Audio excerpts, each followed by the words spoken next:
Kalau tertua ditemukan pertama. Kalau yang Geologi minyak bumi belajar paling enak ya di sini. Gitu. Aspek dalam petroleum system yang berkali-kali disebut oleh Mas Reza tadi. Termasuk yang tertua juga kan, temuan Belanda yang tertua juga, Duri Riau. Itu kita nggak bisa melihat antik. Pertama kita ada litologi batuan dulu. Tidak kok di dalam itu kayak kantong kosong yang kemudian diisi tiga fluida tadi. miring gini, tapi amblek gitu, sangat jauh. Jadi dulu Kok pas lancar kalau ngomongnya? iya Sumur menghasilkan 25.000 liter per lantai satu sumur per satu sumur Iya. per hari. per hari. Cara duit piro? Ya tinggal ngalikan aja. Tapi spotnya minyak Iya. itu. Oh, jadi di dalam bumi dia masih Oh iya mengalir.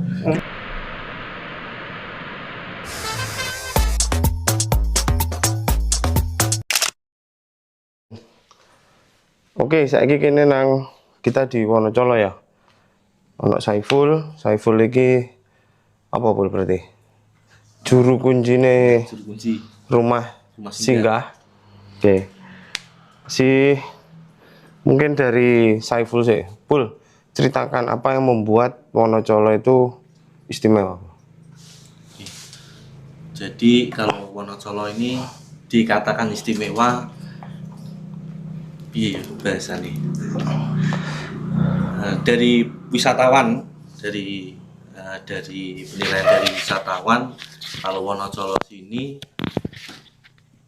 bisa, jadi wisatawan bisa melihat langsung dan bisa mencoba atau mempraktekkan secara langsung untuk tambang manual, tambang tradisional yang ada di Wonocolo itu seperti apa kayak gitu. Kalau tambang tradisional nih sejak kapan? Kalau tambang tradisional ini kalau ditemukan Belanda itu tahun 1894 di Wonocolo sampai tahun 1938. Jadi eksplorasi pertama Kalau pertama eksploitasi pertamanya di Cepu itu kalau di Cepu di 1893. Kalau yang di Wonocolo 1894. berarti nggak bisa ya kita ngomong eksploitasi tertua. Kalau tertua ditemukan pertama kalau yang di Wonocolo 1868 kalau nggak salah. 1868. Ya, jadi dari Tapi kalau eksploitasinya bukan yang pertama. bukan yang pertama, cuma ditemukan pertama di daerah pegunungan yang ada di lokasi Wonocolo itu di titik W01 itu dulunya dari tebingnya itu mungkin dari kelihatan kalau dari singkapannya itu mengeluarkan minyak itu merembes kayak gitu. Terus dari Belanda sendiri dari tahun 1868 itu dari sana kayak dilakukan penelitian kayak seismik gitu untuk dia meneliti ketebalan minyaknya di Wonocolo itu seberapa gitu. Dan sampai tahun 1894 itu baru mulai dieksplorasi. Dan sampai tahun 1938. Fenomena apa Wonocolo itu bisa? Jadi fenomena geologi yang ada di Wonocolo ini ya jelas tentang geologi minyak bumi begitu. Kita di sini bisa belajar petroleum system secara lengkap, bahkan bisa jadi laboratorium alam geologi, terutama untuk minyak dan bumi. Kita di sini bisa melihat semua singkapan batuan yang dia mendukung dari sistem petroleum system itu sendiri. Selain itu bisa dikaitkan juga dengan sistem jebakan atau trap, di mana dia terhubung dengan sistem struktur geologi yang disebut dengan antiklin, yaitu dengan antiklin Kawengan gitu mas.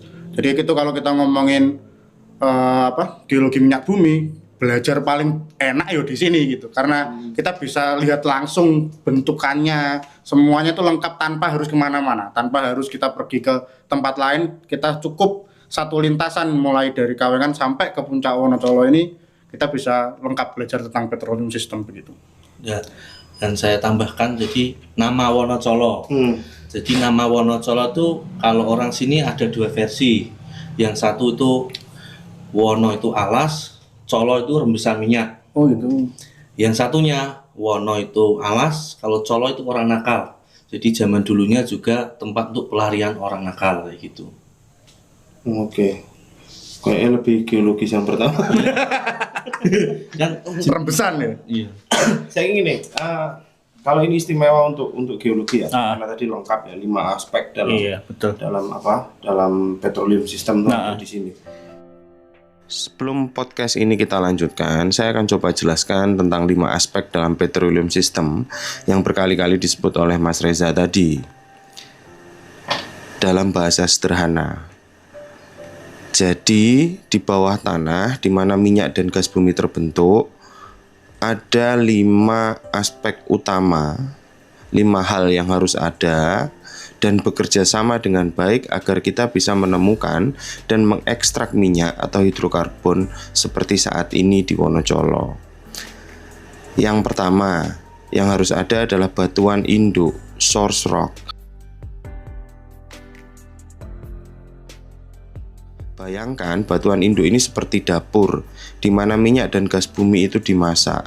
Dahulu kala, jutaan tahun lalu ada banyak sekali makhluk hidup kecil, tumbuhan dan hewan laut yang mati dan mengendap di dasar laut. Wonocolo ini dulu adalah dasar laut. Lalu mereka terkubur lapisan demi lapisan sedimen. Semakin dalam terkubur, semakin panas dan semakin tinggi tekanannya.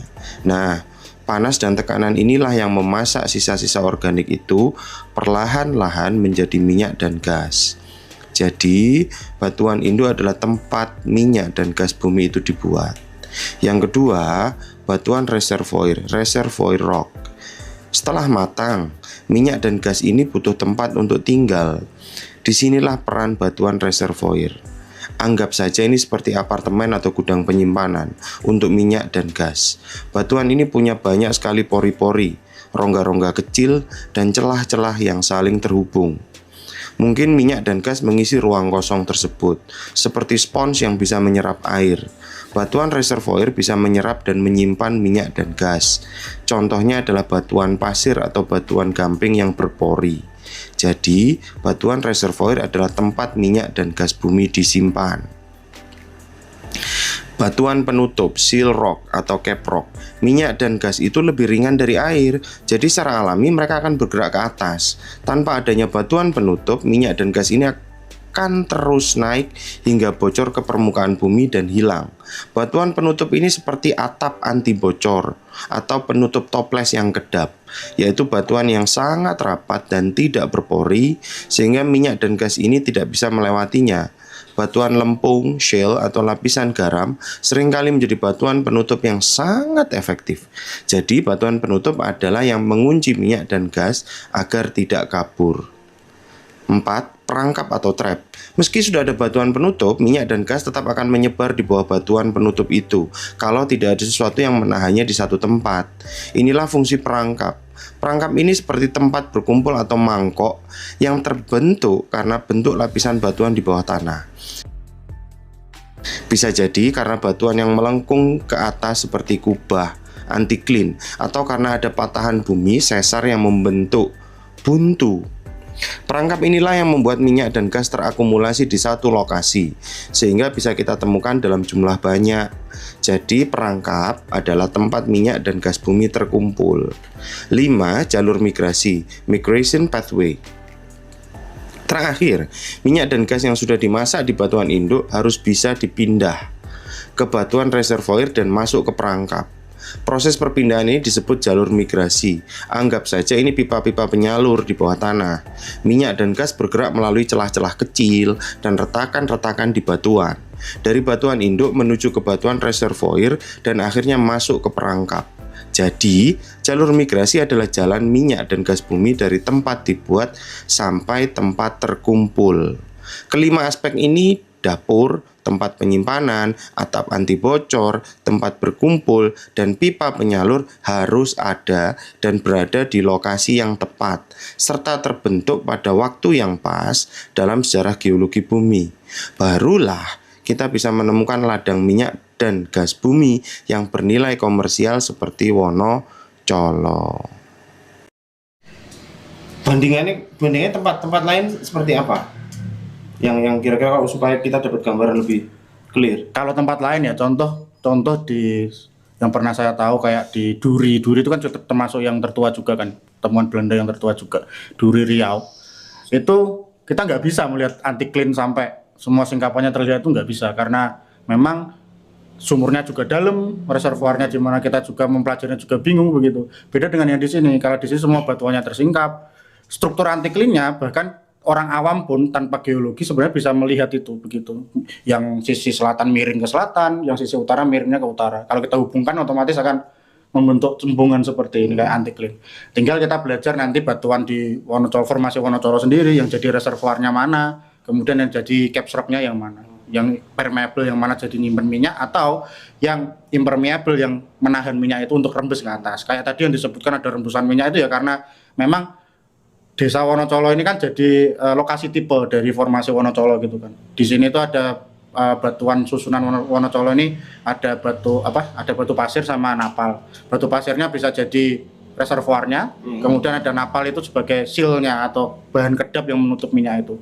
Kayak yang rembusan-rembusan tadi yang dulu di awal ditemukan sama Belanda ya, karena seal-nya itu bocor atau memang sudah terkikis, akhirnya minyak itu keluar begitu saja.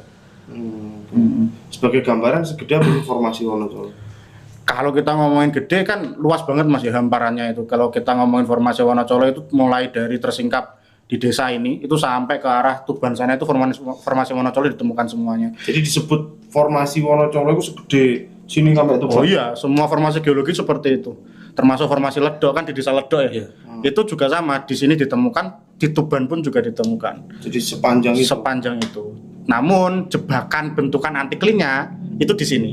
Oh. Kalau di Tuban itu Wonocolonya hanya miring begini saja, tidak ada bentukan anti clean tadi, mangkok terbaliknya enggak ada. Kalau di Wonocolo ini gitu. Makanya kalau kita ngomongin petroleum system ya sudah terbukti juga kan, kampus geologi manapun pasti kalau belajar geologi minyak bumi pasti di sini. Iya Bro. Iya.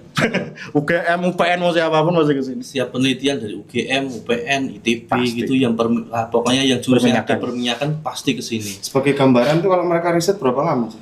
Kalau biasanya kunjungan biasa? Enggak. Biasanya antara 5 hari sampai 10 hari.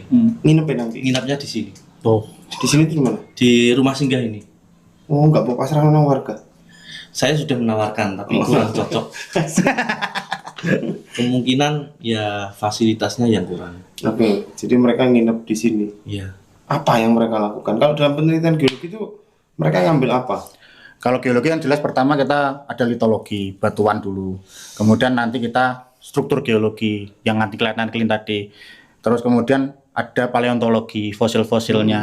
Nah ini 3 ini tuh jadi rangkaian yang akan nanti bisa menjelaskan the whole geologi gitu, mulai dari sejarah, mulai dari potensi minyak buminya, sampai sifat fisik batuan yang bisa mendukung dari petroleum system tadi begitu. Ya.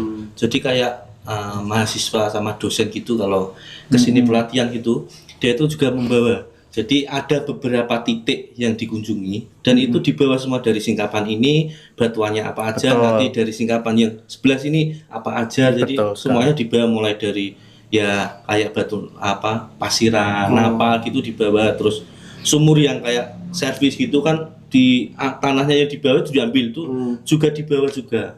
Jadi ada beberapa titik sampel-sampel tanah itu dibawa. Oke. Jadi kalau misalnya gini ya, tadi ada satu pertanyaan yang menarik untuk orang awam itu kan, minyak itu sedot tadi, minyak itu sedot cukur kok enggak? Kalau itu sih nggak mungkin ya. Jadi kan konsepnya minyak bumi itu kan dia fluida termasuk gasnya ya. Kalau fluida di dalam formasi batuan kan ada 3, ada air formasi, kemudian ada oil sendiri, kemudian ada gas. Ketiga itu selalu berbarengan lah. Nah 3 itu dia tidak kok di dalam itu kayak kantong kosong yang kemudian diisi 3 fluida tadi, tidak. Tapi fluida tadi itu mengisi hanya di celah-celah batu pasir yang pori-porinya itu ukurannya ya kecil sekali gitu. Jadi kayak spons basah? Oh tidak. Oh. Batunya kan sudah padat gini Mas Arni. Sudah padat, kalau kita sedot pun ya hanya mengeluarkan fluida yang diantara batu-batu, yang diantara butiran-butiran batuan tadi, butiran sedimen. Jadi tidak akan yang namanya batu itu bisa runtuh brek gitu, enggak. Tidak. Kalau orang awam kan bisa memandangnya seperti itu. Jadi disebut mangkok itu dia tidak dalam rongga. Oh tidak dalam rongga. Jadi mangkok itu hanya bentuk jebakannya saja, tapi di dalam mangkok itu kayak spon begitu. Spon tapi yang lebih tepatnya lebih enak kayaknya kayak bata ringan begitu. Oh. Bata ringan kan bata padat tapi di dalamnya ada rongga-rongga banyak gitu kan. Nah itu bisa kita isi sama fluida atau air atau minyak gitu. Jadi kalau kemarin kan 2 tahun yang lalu ada kejadian Apa longsor tuh? di sini. Ya. Jadi longsor di sini tuh tanahnya bukan miring gini, tapi amblek gitu. Oh, Jadi iya. itu kemungkinan tidak dari apa Nah, namanya itu apa? akibat dari minyak itu ya. Nah ini kayaknya Itu kan kalau yang tempat itu jadi pemukiman terakhir sebelum masuk ke lokasi tambang. Atau likuifikasi Kak? kayaknya saya belum bisa jawab. Harus lihat dulu bentuknya seperti apa, ambleknya seperti apa, batuannya apa gitu. Saya kalau jawab langsung kayaknya kurang ilmiah. Jadi yang enggak Evidence-nya kayak tanah longsor tapi kayak tanah ambles gitu. gitu ya. Tapi itu anomali ya. Dalam keadaan normal harusnya tidak terjadi ya. Tidak terjadi. Apa kanan kirinya ada galian begitu? Enggak ada. Tebing atau apa? Enggak. Enggak ada. Kayaknya harus lihat dulu sih kalau baru bisa jawab. Sebagai gambaran proses terbentuknya Wonocolo ini. Oke, jadi sejarahnya panjang ya, mulai dari kurang lebih 40 juta tahun yang lalu begitu. Ini kan sudah mengendapkan banyak formasi, mulai dari formasi tawon, di Kujung dulu ada tawon, kemudian nanti ada Tuban, Ngerayong, baru ada formasi Bulu, setelah itu ada baru formasi Ngerayong. Itulah sedimentasi itu sudah mulai terendapkan, baru di kala kurang lebih 10 juta sampai 3 juta tahun itu mulai dia terangkat ke atas karena adanya tektonika yang dari selatan Jawa begitu. Nah akhirnya dia sedimentasi yang semua terendapkan, yang awalnya datar seperti ini, dia terkompres, akhirnya dia membentuk sebuah lipatan begitu. Anggap saja kalau kita bahasa awamnya ya, kita punya buku lembar-lembar begitu, kemudian kita tekuk aja dua-duanya, nanti akan membentuk antiklin semacam seperti ini. Bahasa geologinya antiklin begitu. Nah antiklin ini bukan hanya satu, tapi antiklinorium bahasanya. Makanya kalau di tataran geologi disebut sebagai antiklinorium Rembang begitu, karena antiklinnya banyak, mulai dari Bojonegoro sampai di utara, sampai di pesisir Tuban sana. Tapi Itu semua jadi jebakan minyak. beberapa, Oh. tidak semua. Berarti tidak selalu antiklin itu menjebak minyak. Tergantung apakah dia di trapnya bagaimana. Antiklin itu apakah batuannya itu bisa menyegel atau tidak. Makanya kalau petroleum kan ada 5. Ini hilang satu saja, minyaknya lepas. Gitu. Oh. Misalkan kita punya antiklin, tapi nggak punya batu penyegel, caps rock atau ya itu nggak akan bisa terjebak minyaknya, pasti lepas. Kalau di Wonocolo kan kita punya penyegel, yaitu formasi Wonocolo sendiri. Walaupun Wonocolo sendiri juga reservoir begitu. Dua-duanya di Wonocolo itu. Formasi Wonocolo itu juga reservoir, juga penyegel batu, penyegel minyak tadi. Makanya dia bisa terjebak di sini. Bahkan kalau kita amati sebenarnya, kalau ini kan tinggi ya, di bawah sana di Bojonegoro yang di selatan itu juga ada antiklin tapi terpendam di bawah tanah. Makanya yang dieksplorasi sama JTB itu semuanya kan sebenarnya antiklinorium yang ada terpendam di bawah. Yang dikejar adalah reservoir yang lebih dalam lagi, bukan formasi Wonocolo lagi, bisa formasi Ngerayong, bahkan yang bisa yang lebih dalam lagi formasi Kujung begitu. Jadi dulu kenapa ini dieksplorasi oleh Belanda? Mungkin karena yang paling mudah. Ya, Oke. karena pemahaman geologinya yang paling simpel. Teknologi zaman dulu kan mungkin kita seismik juga masih terbatas ya. Apalagi logging kan kayaknya belum ditemukan lah waktu itu. Tapi secara geologi walaupun kita tanpa teknologi apapun, tadi sudah ditemukan rembusan minyak juga kan. Kita hanya jalan saja, kita kan sudah ketemu geologi kan kita gini Mas. Kalau geologi itu kita hanya temu singkapan, satu singkapan, oh batunya miring ke sini satu gitu. Lawannya miringnya ke sana, berarti kita interpretasinya adalah batu ini dulu seperti ini. Tapi karena kikisan erosi dari alam, ini akan terkikis habis, puzzle-nya sudah hilang semuanya. Tapi kita dari 2 titik ini sudah bisa menginterpretasikan, oh dulu itu nyambung seperti ini. Nah dari itu adalah satu hal simpel yang bisa kita interpretasikan, oh ini petroleum sistemnya lengkap, bisa dimungkinkan ada jebakan minyak, trapnya ada. Bahkan mungkin Belanda kan sudah memetakan geologi yang di area barat sana yang singkapan-singkapan batuan yang lebih tua lagi dibandingkan formasi Wonocolo begitu. Nah itu yang bisa jadikan interpretasi di sini bisa jadi adalah jebakan minyak. Apalagi ada rembesannya, gitu. Ada manifestasinya. Di awal kan pasti temukan rembesan dulu kan yang tadi di Masnya bilang gitu. Itu secara teori, secara praktek pun kayak ono gambaran. Sebenarnya kualitas dari sisi jumlah minyak biyen mbek saiki itu Sangat jauh. Jadi dulu kok pas lancar kalau ngomongnya. iya. Memang sangat jauh Iya, untuk iya. hasilnya minyak yang ditambang masyarakat ya. Dulu rame-rame mulai tahun 2010, 11, 12 sampai 13-an itu setiap sumur yang produksi aktif gitu ya. Ada berapa sumur? Kalau dulu ya sekitar 500-an lah. Wow. Dulu itu yang tiap harinya yang produksinya aktif itu satu sumur bisa mendapatkan 20.000 sampai 25.000 liter minyak bersih Dari berapa dari satu titik. dari 500 sumur tadi berapa kira gambaran yang aktif waktu itu? Berapa persen? Ya sekitar 40-50%-an. Berarti sekitar 250 sumur. Iya. Dan pas rame-rame 250 itu sumur menghasilkan 25.000 liter per lantern satu sumur per satu sumur Iya. per hari. per hari. Cara duit piro? Ya tinggal ngalikan aja. Tapi zaman dulu kan masih dikelola sama KUD. Oke. KUD dulu kan harganya masih di bawah untuk sekarang. Kalau sekarang kan harga kalau dijual Pertamina kan tergantung harga minyak dunia gitu. Kalau sekarang kan BUMD. Jadi dulunya segitu hasilnya, terus mulai dari tahun 2000 itu 2010 sampai 2013 14 Kok itu BUMD sih? Sorry. Kok BUMD? ya badan usaha milik daerah Sekarang ini sekarang. bukan masyarakat ini. Yang Apa, itu hubungan masyarakat dari dengan BUMD untuk masyarakat ke BUMD itu jembatannya antara masyarakat sama Pertamina. Kalau masyarakat langsung mengirim ke Pertamina kan tidak bisa. Oh, Harus BUMD-nya BUMD apa? ADS bukan? Enggak, BPS kalau yang BPS. Wonocolo ya. Oh, oke. Jadi pas dulu rame-rame hasilnya segitu, kalau sekarang hampir sangat jauh.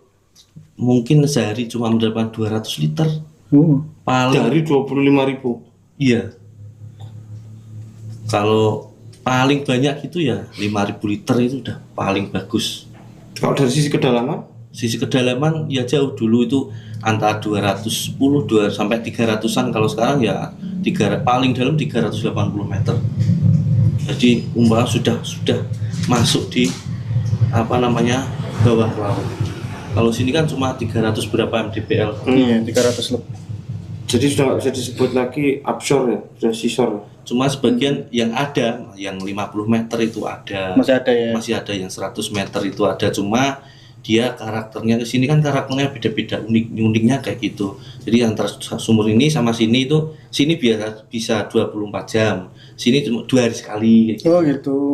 Kenapa kok bisa ngomong ngono? Maksudnya minyaknya nanti kok Ya, itu bisa enggak 2 hari sekali itu apa? Itu kan Transport sih mungkin ini. transportnya minyak Iya. itu. Oh, jadi di dalam bumi dia masih Oh iya, mengalir. Gini loh Mas, fluid kita kan punya batu, kita punya fluida. Masa jenisnya saja kan lebih berat batu toh. Yang secara logika harusnya batu itu posisinya di bawah minyak gitu kan ya. Nah, sedangkan minyak ini terbentuknya di bawah, dia jalan tuh ke atas. Gara-gara masa jenisnya kalah sama batunya. kapilarisasi. Kapiler juga, tapi kalau dasar masa jenisnya sendiri juga sudah berjalan sendiri. Tekanannya kan beda dia. Ibaratkan gini lah, kita punya batu, kita punya air. Mau nggak mau air ini pasti akan naik ke atas gitu. Batunya akan tenggelam gitu. Oh, ya oke, batunya mendekat ke bawah. Jadi karena Tapi kan maksudku gini, ini sorry ya, pertanyaan orang awam ya. Batu itu kan sudah dalam posisi terkunci dia. betul terkunci. Terus Bukan batunya yang bergerak, akhirnya fluidanya yang bergerak. Fluidanya yang bergerak ke atas gara-gara tekanannya kalah. oh, jadi sekalipun terkunci tetap memicu berat jenis tetap Harus Pak. Itu sifat wajar, ya udah hukum alam lah. Hukum fisikanya memang seperti itu. Ketika dia naik ke atas, dia akan mencari celah jalan yang bisa sampai ke trap tadi. Nah mungkin ketika disedot habis, tapi minyak yang dari bawah ini masih ada. Dia mau jalan. Kalau butuh 2 hari ya mungkin jalannya butuh 2 hari. Gitu. Logika kasarnya seperti itu. Baru dia terjebak lagi, diambil lagi, habis jalan lagi gitu. Kalau saya itu ini ada pertanyaan orang awam. Jadi Iya. sering pengunjung orang awam itu bertanya, tapi saya yang bingung jawabnya. Jadi minyak itu kan dari fosil. Betul. Minyak itu kan dari fosil. Fosil kan umurnya umpama 5 juta atau 3 juta tahun yang lalu gitu ya. Nah, itu pertanyaan orang itu, lah fosil kalau yang muda, kalau yang umurnya umpama masih 0,5 juta atau 1 juta tuh apakah bisa menjadi minyak cadangannya itu lah. Saya yang kalau tanya gitu loh, lah ini gitu. Nah, kita ulang. Jadi pembentukan minyak dan gas itu kan gara-gara termodinamika gitu ya. Termogenik lah, sorry. Jadi dia berubah dari fase padat menjadi fase cair gara-gara adanya penambahan tekanan dan suhu yang sangat tinggi di bawah sana. Jadi bumi ini punya gradien geotermal namanya. Setiap berapa kilometer tuh suhunya naik. Nah, ketika Semakin berapa kilometer ke bawah kan? iya ke bawah itu dia suhunya naik terus. Nah, di bawah itu kayak sosroknya di Bojonegoro, di Rembang lah terutama. Itu tuh ada formasi tawon, ada di Ngerayong juga beberapa. Terus di formasi itu umurnya sekitar 30 juta sampai 20 jutaan gitu. Nah, itu dia jadi minyak karena terpanaskan sekian lama, tertekan sekian lama, dia akhirnya bisa menjadi minyak. Logikanya sekarang kalau dia semakin muda, dia tekanannya belum cukup untuk bisa menjadi minyak seperti itu. Ya mungkin perlu riset lebih dalam lah. Tapi yang sepanjang saya tahu dari beberapa hasil riset itu tidak sosrok yang usianya jauh lebih muda, terutama di kala Pleistosen ke atas gitu, itu belum ditemukan bisa menjadi minyak bumi. Kalau kita lihat di depan kan itu ada tuh yang di poster depan itu kan yang jadi formasi yang bisa menjadi minyak ya di bawah sekitar 15 juta hingga 30 juta tahun ke bawah, bahkan ada yang 40 juta begitu. Jadi kalau fosil-fosil baru ya belum cukup. Aman, Pur? Aman. Hei, bentar semua bahasa isyarat. Aman. Oke. Wis latihan deh. Oke. Gitu sih. Nah, pertanyaan mendasar. Pertanyaan basic. Kalau kemampuannya si sumur lokal itu sak piro maksimal dia jauhnya? Kedalamannya.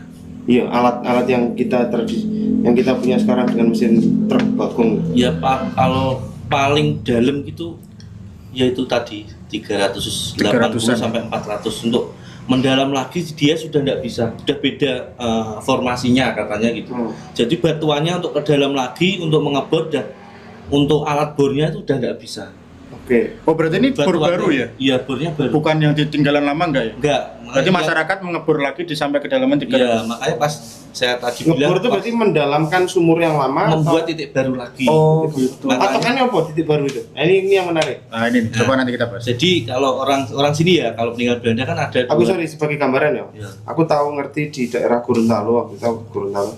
Itu ono kan tambang emas ya. Ya. Ono siji lek ngarane dukun emas. Iya. Itu dia punya kertas gambarnya urat-urat nih. Urat warsa ya. Nah, jadi persis kayak wong golek sumur kan. Nah, di sini.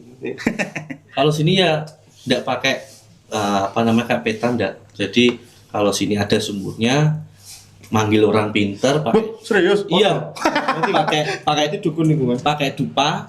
Kalau Lanjut. sini ada ya ada, kalau nggak ada ya pindah gitu. Oh gitu. Iya, masih pakai cara seperti itu. Iya, podo-podo itu gambarannya. Kalau dari geologi sih gini ya. Kita kan sudah di puncak antikline nih. Puncak begini. Wonocolo ini sudah di bagian puncak. Kita mau ngebor di mana pun asal di puncak antikline ya wis dapat minyak pasti. Makanya ya Ilmumu kurang jeru. Ini namanya mistika geologi. makanya orang sini ada yang punya petanya. Kalau yang di puncak antikline yang Wonocolo itu cuma di lingkup 10 hektar itu. Betul. Jadi luar 10 hektar itu udah Nggak bisa, ada iya, dan kedalaman batasnya juga beda. Jadi dulu sudah pernah kayak di bor juga, tapi ya dia itu nggak keluar minyaknya, cuma air aja. Jumlahnya mungkin sudah habis juga kayaknya. Kemungkinan ya. Kalau air berarti ono artesis. Nabrak artesis. Nah, Air tanah saja kayaknya Mas Agus. Oh. makanya kalau di lokasi desa sini air tawar itu hampir tidak ada. Enggak ono. Ya, itu Kalau mengebor ya keluarnya asin. itu air formasi Mas Agus namanya. Iya. Jadi air yang dibawa batuan sejak dulu gitu. Jadi batuan terperas itu ada 3 tadi saya bilang. Apakah bisa itu membuktikan bahwa itu termasuk air purba lah? Betul. Oh. Itu air yang terjebak. Nah, itu menarik itu. Jadi bukan air yang terbawa untuk mendorong minyak tadi atau Begini, jadi selama termogenik tadi yang waktu di bawah itu ada 3 yang keluar, bukan hanya satu minyak tok gitu enggak, ada gas, minyak, sama air. Dimanapun semua reservoir pasti isinya 3 itu.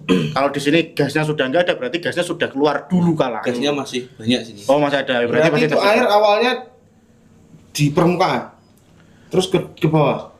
Waktu pengendapan dulu 30 juta tahun atau 40 juta tahun yang lalu sedimentasinya kan di laut toh semuanya di laut gitu. Waktu dia tersedimentasi kan bisa jadi ada pasir, ada sedimen pasir, ada sedimen lempung. Lempung ini kan menyegel sifatnya. Nah, nanti air yang di atas di bawah lempung dia akan terjebak di pasirnya atau bahkan di lempungnya sendiri terjebak. sekian tahun, puluhan juta tahun terpendam terus. Ketika dia termodernimnya dimasak dari bawah, dipanaskan dari bawah, Kesuruh. bukan kesurung, lebih ke terekstraksi begitu. Lebih ke apa namanya? Kan harus dimasak gitu. Bayangan kasarnya kita punya air di dalam panci, tak masak kan akan menguap tuh. Iya. Nah, kasarannya gitulah. Dia nanti airnya bisa naik ke atas. Barengan sama si minyak dan sama gas. Oh.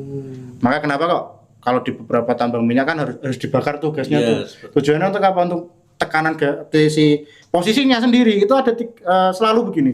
Air, minyak, gas. Ini masa jenis lagi nih. Di sini kan dia minyak, juga gas. masih membakar itu kan. Iya, jadi Masih membakar juga tuh. iya. Jadi kalau sumur yang tidak aktif itu ditutup, gasnya dialirin ke tungku-tungku untuk penyulingan minyak, untuk masak masuk minyak tuh, itu bagus, tadi. bagus. Ada juga yang sekarang sumurnya pakai submersible. Itu kan sumurnya ditutup rapat, ya gasnya dialirin dibakar seperti flare kayak gitu. Itu bisa dimanfaatkan sebenarnya itu. Iya, tapi kan alatnya. Alirkan ke warga aja. Apa bedanya gas itu dengan LPG? Katanya kan, Hasil pengolahannya katanya kan aja. gas itu lebih baik dibakar karena kalau ngolahnya lebih mahal. Betul. Apa tuh? Saya karena apa namanya teknik perminyakan saya kurang ya, pengolahan ini maksudnya masuk ke pengolahan. Tapi yang jelas gas alam itu masih bisa dimanfaatkan sebenarnya. Tapi buang gasnya itu biayanya mahal. Untuk mengalirkannya lah, untuk jalur Iya. pipanya lah, ya lebih baik dibakar saja daripada kita mengalirkan begitu. Kalau zaman dulu kan di sebelah desa sini di Banyurip Kawengan gitu kan, yang dari sumur-sumur Pertamina itu gasnya itu dialirin ke warga-warga. Nah, itu Setiap bagus warga mendapatkan ada pipanya untuk gas untuk masak. Biar nggak terbuang sia-sia. Tapi kalau sekarang udah diputus, Putus juga. soalnya lebih bahaya, alatnya udah lama. Iya lah, bedos. Iya. Bareng. Betul. Betul sih kalau gitu memang harus teknik perminyakannya harus bagus. Apa yang lain Bul? Soal saya ini dari sisi pariwisata ya. Apa yang menarik kalau kita nginep di Wonocolo? Sunrise ada sunrise. Sunrise, kalau sini sunrise tidak ada, Titik sunrise. tidak ada Nah, titiknya. dihilalin nggak kita? Nggak kelihatan ketutupan bukit yang sebelah sana. Kalau sunset kelihatan, ada Sunset di beberapa titik di lokasi pegunungan tapi sudah keluar dari Wonocolo. Oh, kalau di sininya nggak? Di sini ya kelihatan cuma view-nya kurang bagus. Yang bagus yang di lokasi tambang sana. Seandainya nggak nginep, seandainya menginap tapi tidak melulu bicara soal minyak dan anti clean, apa yang bisa dilihat? Apa yang bisa kita lakukan di sini? Kalau malam sini ya nggak ada ya apa namanya aktivitas apa-apa, sepi kalau sini. Jadi kalau malam ya cuma mencari keheningan. Sebenarnya kalau 100% warga di sini yang sekarang terlibat dalam minyak berapa persen? 80%. Wah, sampai saat ini Iya, semakin tinggi berarti. sampai sekarang ya. Di sini orang Wonocolo sini yang merantau cuma beberapa aja. Berarti saya nguripi ya sini Iya, aktif ya. masih. Saya nguripi ya. Banyak Kan loh. nggak semua. Tapi kan ada cerita mereka cari investor dari luar. Iya. Gimana tuh? Kan dia Itu untuk apa umpama, fungsi investor? jadi umpama sumur saya udah nggak keluar dan butuh biaya servis. Biaya servis kan mahal, 0,5 M umpama nih. Saya nggak punya dana itu, saya nyari investor sama Menurut asing. apa nih sini servis? Didalemin lagi. Kebanyakan dalamnya kayak longsor, kayak apa, terus casingnya putus, ya kan didalemin lagi dia mencari apa namanya pas minyaknya itu di kedalaman berapa gitu. Dulunya umpama 200, dia ke dalam lagi nanti ada lagi di kedalaman berapa gitu. Makanya kalau yang Terus tadi kamu menyebut sumurku. ya Apa dasarnya dia ngomong iki sumurku? ya dulunya yang ngebor saya. Oh, jambu. Kalau di lokasi itu Nggak ada apa untuk izin legal-legalnya gitu. kalau situ di lokasi tambang masyarakat tuh yang untuk perizinan pertambangan dari Pertamina. Itu kontraknya sampai 2035. Per orang. Iya satu tambang itu semua. Oh, satu kawasan kan? Iya, satu kawasan. Tapi kalau per titiknya, Per titiknya ada. kalau ada misalnya aku pingin Nambah. Iya, kalau sekarang nggak boleh. Oh, udah nggak boleh. Nggak Ya. boleh. Siapa sih ngarang? Iya, pemerintah. Nggak, maksudnya pemerintah itu siapa? Ini kebijakan siapa? Kebijakan bupati. Oh, oke. Jadi dulunya sebelum dibuat wisata ini, jadi dulu itu dari 225 titik ninggalin Belanda itu sampai 700 sekian. Itu kan titik baru semua. Nah itu dulunya rame-ramenya banyak nyari investor, terus kayak penipuan apa gitu, jadi sumur-sumur yang tidak aktif diisi minyak terus dijual ke orang kayak gitu. Jadi makanya dibuat wisata ini masih diperbolehkan menambang tapi tidak diperbolehkan untuk menambah titik baru lagi. Jadi menghabiskan sisanya lah ya. Iya. Oke. Ya wes, terima kasih, mungkin itu